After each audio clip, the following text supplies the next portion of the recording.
Hi everyone, welcome to your channel I learn. आज हम chapter 4 के टेक्स्ट के क्वेश्चन आंसर्स करने वाले हैं। अगर आपने इसके पिछले पार्ट की वीडियोस नहीं देखे हैं तो टॉप राइट कॉर्नर पे इसका लिंक है, उसे क्लिक करें और ज़रूर देखें। बिफोर वी स्टार्ट, अगर आपने हमारे चैनल को सब्सक्राइब नहीं किया है तो प्लीज़ सब्सक्राइब और हमें सपोर्ट करें। Also press the bell icon. So I hope आपने पार्ट 1 और पार्ट 2 का वीडियो देख लिया होगा, सो आपके लिए क्वेश्चन आंसर्स थोड़े इजी रहेंगे। So let's discuss these question answers. So first one is, here are some headings for paragraphs in the text, write the numbers of the paragraphs for each title against the heading. The first one is done for you. So इस एक्सरसाइज में आपको कुछ headings दी गई हैं paragraphs की। आपको उन पैराग्राफ्स को ढूंढना है जिनके लिए हेडिंग फिट होती है। सो of course this is something like कि आपको कभी एक पैराग्राफ दे दिया जाए एंड आपको बोला जाए, for example let's say news article जो कि मल्टीपल पैराग्राफ्स के हो सकते हैं, एंड उसके लिए आपको एक हेडलाइन लिखनी है फॉर एग्जांपल, या एक समरी पैराग्राफ है, आपको उसके लिए एक टाइटल लिखना है। तो दिस इज समथिंग लाइक कि आप कैसे एक टाइटल से you can find the essence of that particular paragraph. ये आपके लिए एक काइंड ऑफ एन एक्सरसाइज है इनडायरेक्ट वे में। आपके लिए ऑलरेडी टाइटल अवेलेबल है, आपको जस्ट कनेक्ट करना है जो भी पैराग्राफ से रिलेट करते हैं आपके टेक्स्ट से। It's very simple. सो आप एक्सरसाइज खुद से कीजिए एंड यू कैन मैच ये आपका आंसर इनसे मैच करता है कि नहीं। So let's move on. Who had these opinions about Einstein? First, he was boring. Second, he was stupid and would never succeed in life. Third, he was a freak. So Einstein के बारे में लोगों के बहुत सारे opinions थे। यहाँ पे 3 ओपिनियंस दिए गए हैं, आपको बताना है कि ये ओपिनियंस किसने दिए थे। तो ही वॉज बोरिंग, बोरिंग उसको किसके जो प्लेमेट्स थे उनको लगते थे, so his playmates. Stupid and would never succeed in life, ऐसा उनके हेडमास्टर ने कहा था। And he was a freak, so ये उसकी मम्मी कहती थी। So of course even though Einstein एक जीनियस थे एंड वो सक्सीड किया है। ऑफ कोर्स अगर आपके दिमाग में सक्सेसफुल पर्सन की कोई डेफिनेशन है तो आइंस्टाइन डेफिनेटली फिट होते हैं उसमें, बट स्टिल ऐसे सक्सेसफुल पर्सन के बारे में भी लोगों के अपने डिफरेंट या नेगेटिव ओपिनियंस भी थे। सो आई थिंक ये चैप्टर आपके लिए एक ऑल्सो एक इंस्पिरेशन के लिए काम करना चाहिए कि दुनिया में बहुत सारे लोग बहुत कुछ बोलेंगे आपके बारे में, but you should keep doing what you want and what you have to do, ताकि आप सक्सेसफुल हो सकें। Explain what the reasons for the following are. Einstein leaving the school in Munich for good. तो आपको reason बताना है क्यों Einstein ने अपना स्कूल जो है म्यूनिक का छोड़ दिया था। फॉर गुड यानी finally, so he wanted to do it, ये वो करना चाहते थे बहुत टाइम से, बट फाइनली उन्होंने ये किया, so that means he did it for good. So Einstein hated the schools regimentation and had disagreements with his teachers. He couldn't take all this anymore and decided to leave his school in Munich when he was 15 years old. So Einstein को school का regimentation पसंद नहीं था, जो कि इसका strict disciplinarian attitude था वो पसंद नहीं था, एंड उसके डिसएग्रीमेंट्स थे टीचर के साथ, तो हमेशा क्लैश होते थे वो टीचर्स के साथ, हमेशा कॉन्फ्लिक्ट्स होते रहते थे, एंड ये उनके लिए सहने के कैपेबिलिटी से बियॉन्ड चला गया। So he couldn't take all this anymore, यानी he couldn't tolerate this anymore, and फिर उन्होंने क्या किया, डिसाइड किया कि वो स्कूल को छोड़ देंगे, and he did it at 15 years old. Second, Einstein wanting to study in Switzerland rather than in Munich. So उन्होंने म्यूनिक का स्कूल छोड़ा, बट म्यूनिक में स्कूलिंग कंटिन्यू करने की जगह उन्होंने इच्छा जताई स्विट्जरलैंड जाने की। ऐसा क्यों? So Einstein wanted to study in Switzerland rather than in as the former was more liberal. तो उनको स्विट्जरलैंड ज़्यादा लिबरल लगता था। लिबरल यानी when you are open to different forms of ideas, different forms of opinion, आप थोड़े conservative कम है, आप स्टिक नहीं करना चाहते ओल्ड आइडियाज में, तो आप उनको लिबरल कहते हैं। ऑफ कोर्स ये term in some sense political scenarios के लिए भी यूज़ किया जाता है, बट हम इस चैप्टर में और एटलीस्ट इस सेंटेंस के लिए हम वी विल ओनली मीन की liberal meaning you are open to different kind of opinions. उनको स्विट्जरलैंड ऐसा लगता था कि काफ़ी ज़्यादा ओपन है डिफरेंट काइंड्स ऑफ ओपिनियंस के लिए, तो उनको वो ज़्यादा पसंद था। एंड जब भी आप फॉर एग्जांपल दो चीज़ों को कंपेयर कर रहे हैं, लाइक फॉर एग्जांपल आपने स्विट्जरलैंड को मेंशन किया इस पर्टिकुलर सेंटेंस में, एंड देन आपने म्यूनिक को मेंशन किया इस पर्टिकुलर सेंटेंस में, देन आप बोलना चाहते हैं कि पहले वाला ज़्यादा लिबरल था, so for that you use the word the former. तो इस तरह से अगर आपने दो चीज़ों को इंट्रोड्यूस कर दिया सेंटेंस में, एंड पहली वाली चीज़ को अगर आप रेफर करना चाहते हैं तो स्विट्जरलैंड लिखने की जगह आप यहाँ पे फॉर्मर लिख सकते हैं, एंड अगर मान लीजिए आपको म्यूनिक को रेफर करना है तो आप वर्ड यूज़ कर सकते हैं लैटर। सो फॉर्मर और लैटर एक कंसाइज फॉर्म है, एक तरह से प्रोनाउन की तरह वो एक्ट करते हैं अगर आप दो चीज़ों को कंपेयर कर रहे हैं। Third, Einstein seeing in Mileva and ally. So Einstein ने मिलेवा में अपना एक दोस्त देखा। क्यों ऐसा हुआ? Einstein saw an ally in Mileva because she was clever and had interest in arts, music and literature. So दो रीजंस थे। एक रीजन था कि she was clever, she was intelligent, and of course Einstein खुद एक intellectual थे, तो ये उनके लिए एक कनेक्शन पॉइंट बनता है कि हाँ she is also clever, but that was not the only thing. Other thing was कि उनका इंटरेस्ट आर्ट्स, म्यूजिक और लिटरेचर में भी था एंड उनको ये बात बहुत पसंद। What do these tell you about Einstein? So ultimately इस पर्टिकुलर एक्सरसाइज का आपको 3 चीजें दी गई एंड आपको रीजन पूछा गया। Ultimately this was done to ask you कि आइंस्टाइन के बारे में आपको क्या बताती है। सो ऑफ कोर्स ये तीनों चीज़ों के जो भी रीज़न थे, इनसे आपको आइंस्टाइन के बारे में कुछ पता लगता है, उनके कैरेक्टर के बारे में पता लगता है, उनकी थिंकिंग के बारे में पता लगता है एंड आपको वो समराइज करना है। So these points tell us that Einstein was not conservative and a strict disciplinarian. तो वो कंजर्वेटिव नहीं थे। Conservative is something like we are saying कि you are not liberal, and a strict disciplinarian he preferred a more liberal mindset and was inclined towards arts, music and literature. So of course इससे हमें ये पता लगता है कि he preferred a more liberal mindset. Now हमें careful रहना है कि whenever we read something, जब हम किसी के बारे में कुछ पढ़ते हैं कि हाँ उन्होंने ये प्रेफर किया, उन्होंने ये प्रेफर किया, then you don't say कि हाँ वो ये थे. So you use the words, for example, he preferred. So we don't know कि वो liberal थे कि नहीं, but he definitely seemed to prefer a liberal mindset. So instead of saying कि he was that, you can say कि उनका preference था ये या उनका इंक्लिनेशन था। तो इंस्टेड ऑफ डिक्लेयरिंग कि he was interested directly towards arts, music and literature, you can simply से ही वाज इंक्लाइंड टुवर्ड्स। तो ये इन वर्ड्स का इस्तेमाल करके आप ये कहना चाहते हैं कि आपके स्ट्रॉन्ग व्यूज नहीं है किसी के बारे में, विच इज़ रॉन्ग, क्योंकि आपको बहुत सारे फैक्ट्स अवेलेबल होने चाहिए, नॉट जस्ट वन पैराग्राफ। तो इसीलिए आप इन वर्ड्स का इस्तेमाल करते हो to show that okay we know कि इनका इस पर्टिकुलर डायरेक्शन में प्रेफरेंस था, but of course we can not say एकदम कि हाँ he was a liberal or something like that. What did Einstein call his desk drawer at the patent office? Why? So Einstein अपने desk drawer को क्या बुलाते थे, उनका जो patent office था वहाँ पर, and क्यों? So Einstein called his desk drawer at the patent office Bureau of Theoretical Physics because he was secretly working on his ideas in the area of theoretical physics.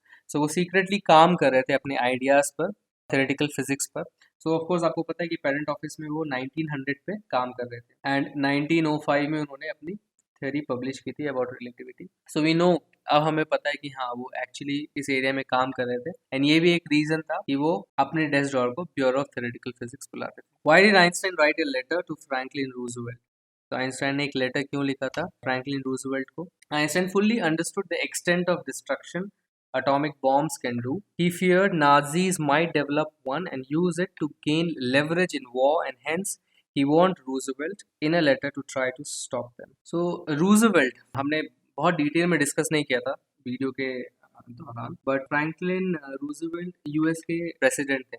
सो उनकी presidency थी around 1933 to 1945 and ये वो समय था जब Nazis active हुए। सो दे रोज to power in 1933 और of course 1945 में जब वर्ल्ड वॉर 2 खत्म हुआ तो दे ऑल्सो फेल। तो इस दौरान नाजीज जब एक्टिव थे उस दौरान फ्रैंकलिन रूजवेल्ट यूएस के प्रेसिडेंट थे। सो आपको स्टोरी में पता है कि आइंस्टाइन जो है he left Germany because of Nazis, Nazis की वजह से उन्होंने जर्मनी छोड़ा एंड उस समय इसलिए उन्होंने जर्मनी छोड़ा बिकॉज इनको पता था कि नाजीज जो है ईविल पावर्स हैं, फासिज्म को प्रमोट कर रहे थे वो and they will use technology. तो उस समय एटॉमिक बॉम्ब की टेक्नोलॉजी वो यूज करेंगे टू डेवलप अ बॉम्ब और वो यूज करेंगे you know as a weapon of mass destruction.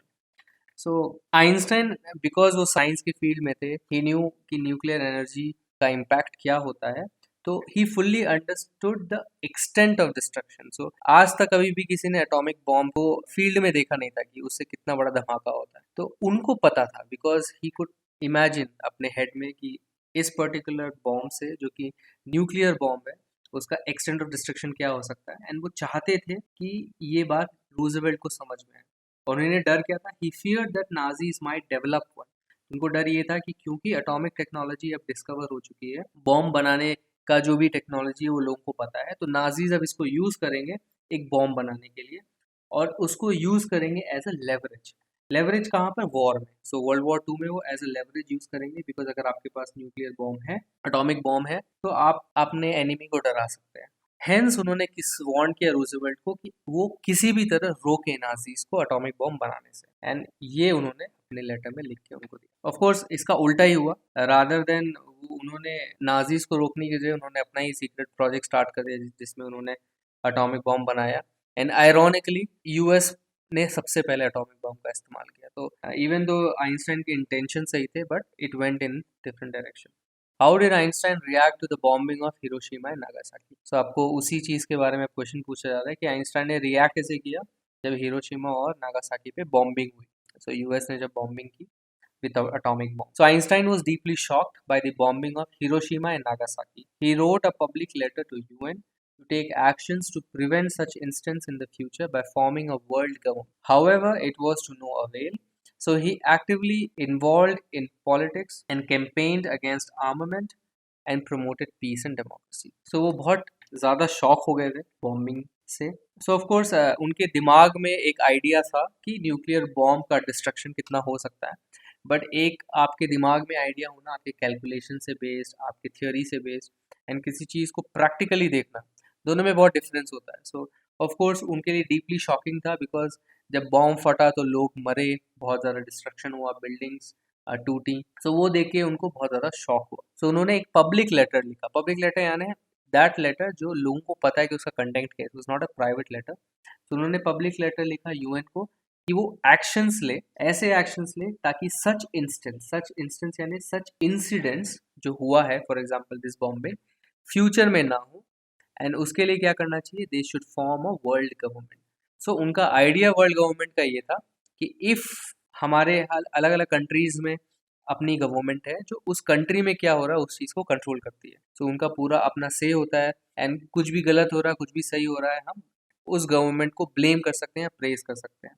But पूरे वर्ल्ड में अगर एक कंट्री किसी दूसरे के साथ कुछ करता है तो उसके लिए वो किसी को आंसर नहीं करता है। So there is nobody to blame, कोई ब्लेम नहीं करेगा तुमने ऐसा क्यों किया। So there should exist a world government जहाँ पे एक लॉ एंड ऑर्डर होगा पूरे वर्ल्ड के लिए कि इस तरह से कोई भी कंट्री किसी दूसरी कंट्री पर बॉम्बिंग ना कर सके। सो उनका ये आइडिया था कि एक वर्ल्ड गवर्नमेंट बननी चाहिए, but it was to no avail. It was to no avail का मतलब इट वॉज यूजलेस, बिकॉज उन्होंने उनका आइडिया इम्प्लीमेंट नहीं किया। ऐसा देख के उन्होंने क्या सोचा कि उन्हें खुद एक्टिवली इन्वॉल्व होना पड़ेगा पॉलिटिक्स में। So he got actively involved in politics, और फिर कैंपेन किया उन्होंने आर्मामेंट के खिलाफ। आर्मामेंट का मतलब होता है arms, arms and weapons.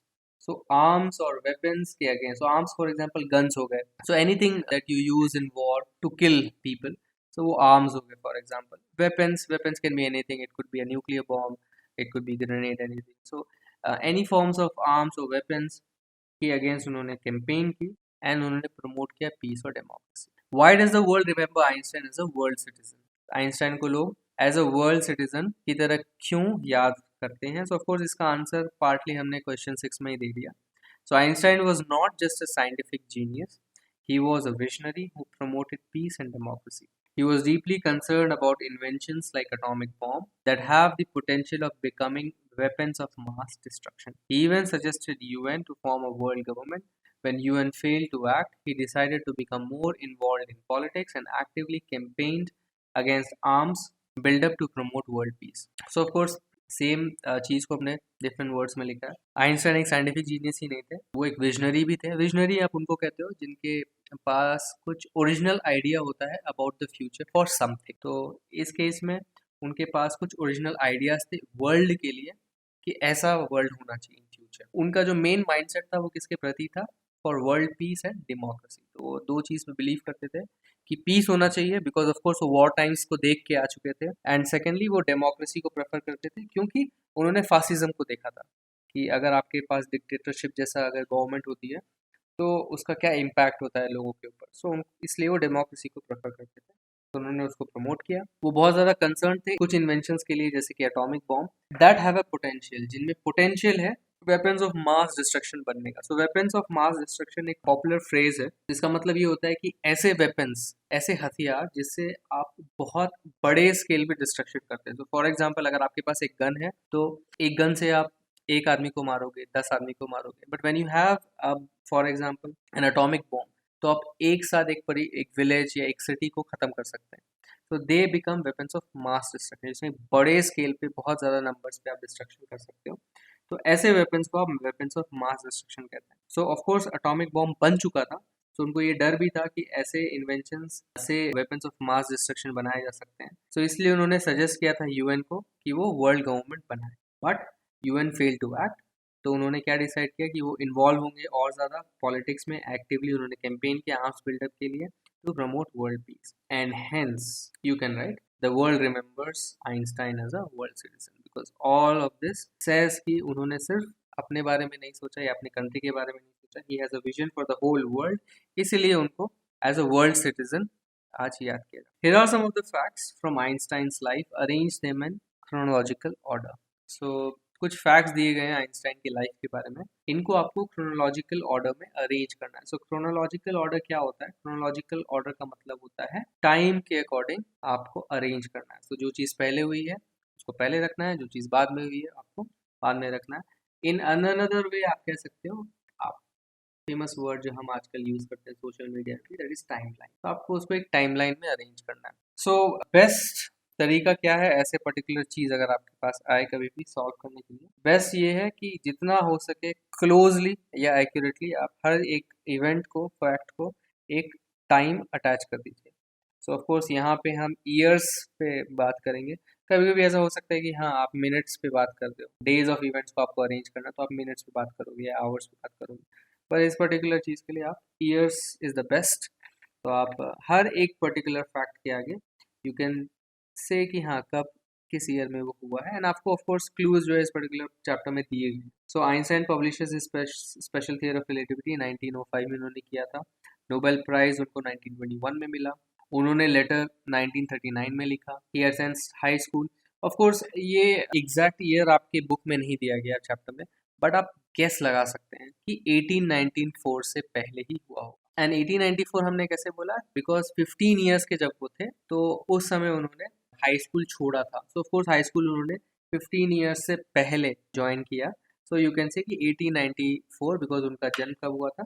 1879। So if you add 15 it is 1894. So it's simple logic से आप you can say हाँ it is somewhere before 1894. Einstein की फैमिली कब मूव हुई मिलान में? एक साल पहले जब उन्होंने हाई स्कूल अटेंड की। So it is 1993। Einstein is born in Germany 1879। Einstein ने यूनिवर्सिटी कब ज्वाइन की? सो हमें रफली पता है कि 1895 के बाद, बिकॉज उन्होंने जब हाई स्कूल छोड़ा उसके कुछ समय बाद वो ज्यूरिक गए और उन्होंने यूनिवर्सिटी ज्वाइन की।